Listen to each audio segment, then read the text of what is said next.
Guys, so we are here to talk about narrative perspective, and another name for narrative perspective is point of view. This is when you are determining who is telling the story, or in other words, whose perspective is the story being told from.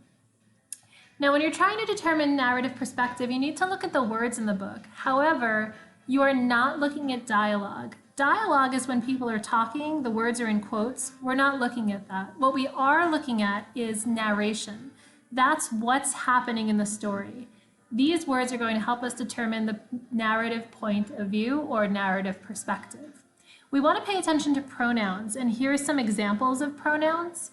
The first one we're going to look at is I. So let's say you're reading and you see, I realized I had a great idea, or I couldn't believe my bad luck. Those both have I, they are first person. That's what we call it, first person. The next kind you might see has the word you.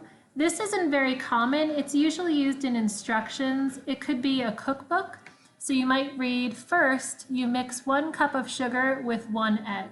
This is called second person because it has you. The last kind we're going to look at could have he or she, or it could have people's names. So you might be reading and you come across a person's name in a sentence like Sarah was disappointed, or you might see he ran home right away to tell his brother. That's called third person. Okay, let's review. If you see I, that's first person, that's when a person is telling his or her own story. It's about them. You means second person, and that's when the person is talking to you, the reader. He, she, and names is third person. That's when the narrator is telling the story about somebody else.